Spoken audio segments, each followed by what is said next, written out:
Imagine being in your 30s or 40s, successful on paper, maybe even admired by others. You have a job, a routine, a life. But still, you hold on to expired gift cards in a drawer you haven't opened in years. You panic when the power goes out, even if it's just for a minute. You stay in relationships long after the love is gone, in jobs long after the joy has vanished, because the idea of letting go feels like death. No one around you understands it. Heck, even you don't understand it. But I'll tell you what's happening. That child you once were, they never left. They're still in there, still protecting you with the only tools they had. Today, we're not here to blame your childhood. We're here to understand it. Because some of the things you learned to survive are now the very things that are quietly wrecking your adult life. Let's talk about 6 childhood behaviors that mess you up without you even realizing it. The treasure dragon. You remember Halloween, don't you? All the candy, the costumes, the chaos. But while your friends devoured their chocolate within days, you kept yours, carefully, quietly, maybe even hid it under your bed. You didn't eat it. You hoarded it. You were the kid who kept toys in perfect condition, the one who got physically uncomfortable when someone used your things without asking. You weren't stingy. You were scared. Scared of losing. What looked like carefulness to the outside world was actually a strategy. A tiny version of you had already learned, when I have something good, it might disappear. Psychologists call this resource scarcity trauma. It happens when children face unpredictable loss, not just of objects, but of security, attention, or stability. So your brain adapted. It said, hold on tight, don't trust abundance, don't believe it will come again. And that wiring followed you. Now, as an adult, maybe you keep 3 backup phone chargers in your bag. Maybe your closet is full of clothes you haven't worn in years but can't throw away. Maybe you stay in outdated friendships because what if I need them later? Dr. Randy Frost's research on hoarding shows it doesn't start in old age. It often begins in adolescence, tied deeply to emotions and the avoidance of negative experiences. But here's the thing. That dragon inside you, guarding everything you've ever owned, it wasn't born greedy. It was born afraid. And maybe now, just maybe, you can start teaching that dragon that letting go doesn't mean you'll disappear. Were you ever called wise beyond your years? The kid who always had an answer? While others worried about cooties, you were asking questions about death, purpose, and why bad things happen to good people. It wasn't because you wanted to grow up fast. You had to. The world around you felt unpredictable, maybe even unsafe. So your brain kicked into overdrive, creating logic where there was chaos. You became a little philosopher, not because it was fun, but because understanding the storm felt safer than standing in it. Dr. Kazimierz Dabrowski studied what he called intellectual overexcitability in gifted children. These are the kids who feel everything too much, think too far ahead, and wrestle with existential dread before they even hit puberty. And here's what happens to those kids. They grow into adults who analyze everything, including their emotions. When someone hurts you, you don't say, "That hurt." Instead, you say, "Well, maybe they were projecting. Maybe they had a rough childhood. Maybe society conditioned them."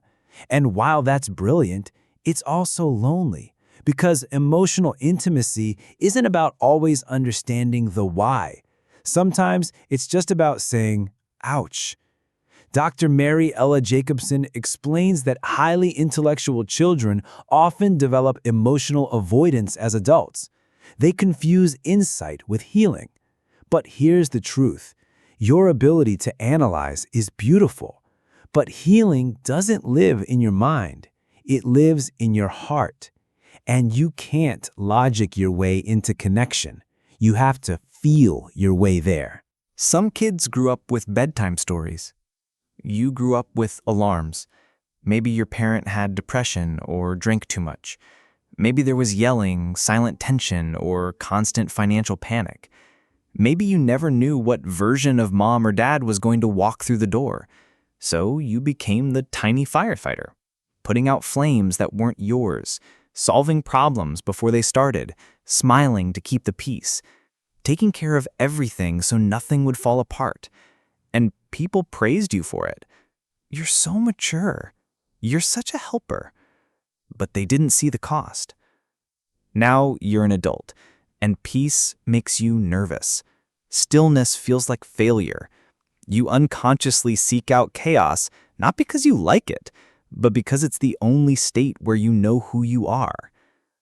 Dr. Pete Walker, an expert on complex PTSD, explains that hypervigilant children often develop emotional flashbacks as adults. These are sudden, intense reactions to situations that don't seem dangerous, but feel dangerous inside. Your partner sends a short text, and your heart races. Your boss calls your name, and you brace for an explosion. Because the firefighter in you doesn't just remember flames, they expect them. And here's the truth. You don't need a crisis to be worthy. You don't need to earn rest. You can just be, without fixing anything. You know that kid? The one who made breakfast because mom didn't get out of bed? The one who ran between rooms to calm the yelling? The one who sat quietly, absorbing pain they didn't create? If that was you, then you were a caregiver long before you were ready. This isn't about being responsible. This is about parentification, when a child takes on emotional or practical responsibilities that belong to the adults in their life. You weren't just a helper. You were the glue, the peacekeeper, the one who made sure everyone else was okay. And somewhere along the line, your nervous system learned something heartbreaking. If everyone else is happy, I'll be safe. So you started doing anything, everything to keep the people around you comfortable. Dr. Lisa M. Hooper's research on parentified children shows that they often grow up to become adults who feel deeply responsible for everyone's emotions. They anticipate needs, they fix problems before they're even spoken, and they almost never ask for help. Sound familiar? You're the friend who drops everything for others, even when you're breaking. You're the coworker who says, "Sure, I can do it," through clenched teeth. You're the partner who absorbs tension and tells yourself, "It's okay, I can handle it." But here's the painful irony. The more you give, the less seen you feel. You're praised for being strong, selfless, dependable, but all you really want is to be held, understood, cared for. And you don't know how to ask, because somewhere deep down, the little caregiver still believes that if they stop giving, they'll stop mattering. But love isn't earned through exhaustion. You are not only valuable when you're useful. You deserve relationships where your needs are not a burden. They're part of the conversation. 5. The teacher's pet perfectionist. Let's talk about gold stars. Remember them? Those shiny stickers on spelling tests? Those proud nods from teachers? That rush of, "I did it right, I'm okay now." If you were the kid who turned in assignments early, color-coded your notes, and cried over a B+, you weren't just ambitious. You were surviving. You learned early on that success equals safety, that being impressive equals being lovable.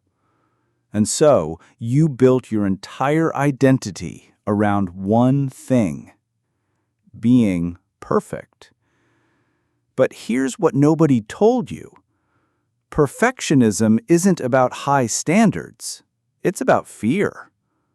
Dr. Brené Brown, in her research on shame, says it clearly. Perfectionism is not the key to success. It's a shield. A shield against criticism, against judgment, against feeling like you're not enough. And that shield? It's heavy. Now, as an adult, you may find yourself obsessively rereading emails before hitting send, procrastinating not because you're lazy, but because if you can't do it perfectly, you'd rather not start. Feeling anxious in workplaces that don't constantly provide validation. And the worst part? The world rarely gives out gold stars anymore. No one's clapping for your every effort. You can do incredible work, and it might still go unseen. And that hurts. Psychologist Carol Dweck's research on growth mindset shows that kids praised for being smart instead of praised for effort often develop a fear of failure. They'd rather stay comfortable than take a risk that might expose their flaws. Sound familiar? You delay launching your project. You avoid speaking up unless your words are perfectly rehearsed. You try to look strong even when you're falling apart.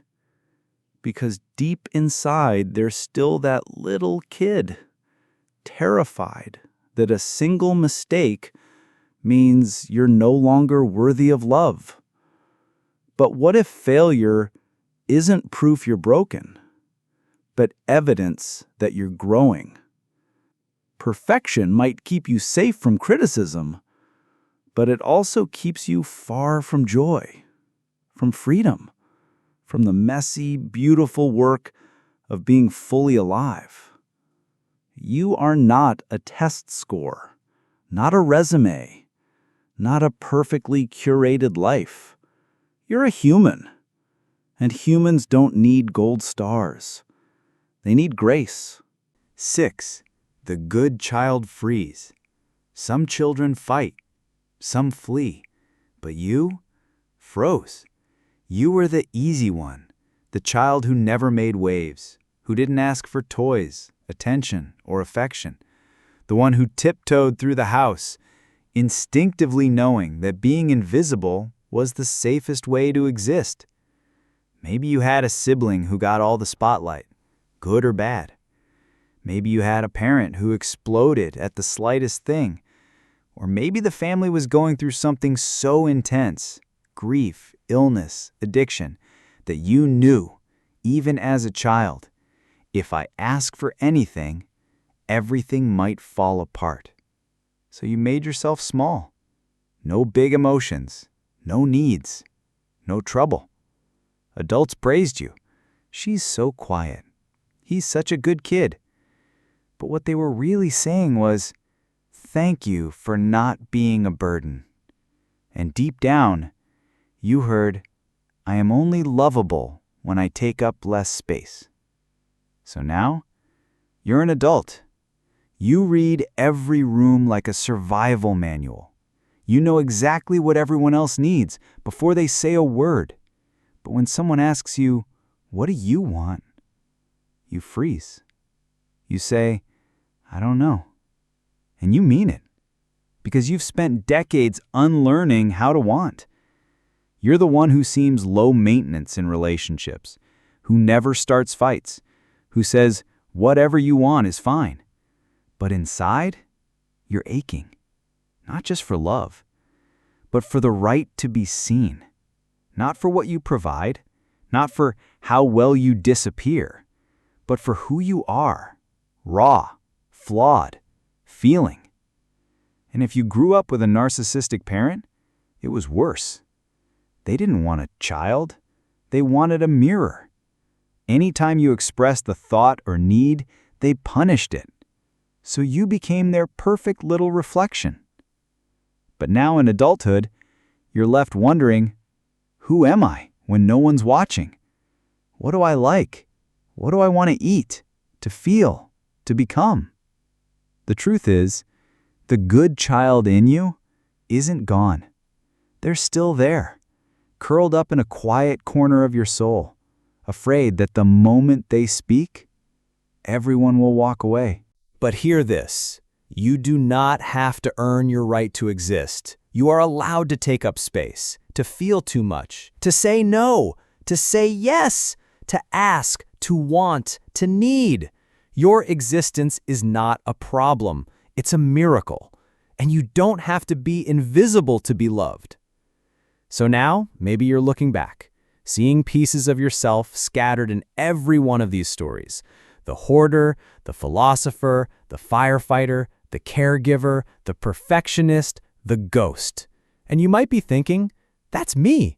Or even harder to admit, that's still me. And that's okay, because healing isn't about hating who you had to be. It's about honoring them. Every single one of those behaviors was brilliant in its own way. They were your armor, your survival manual, your blueprint in a world that didn't always feel safe. That kid inside you, they were strong, they were resourceful, they got you here. But you're not a kid anymore. You're an adult, and you get to choose different now. You can keep what still serves you, and you can gently lay down what no longer does. You don't have to cling. You don't have to explain everything. You don't have to fix everyone. You don't have to earn love by being flawless or invisible. You are allowed to rest, to feel, to be messy, to begin again. And maybe the most courageous thing you'll ever do is walk into your adult life holding the hand of your inner child and say, we're safe now. We don't have to be perfect. We just have to be real. Because the truth is, you're not broken. You're just unlearning the stories that once saved you, but no longer serve you. So if this resonated, if you saw yourself in these stories, know that you are not alone. There are so many of us walking around with childhood maps trying to navigate adult terrain. But the map isn't wrong. It's just outdated. You get to rewrite it now with kindness, with awareness, with love. And maybe, just maybe, with a little less armor and a little more heart.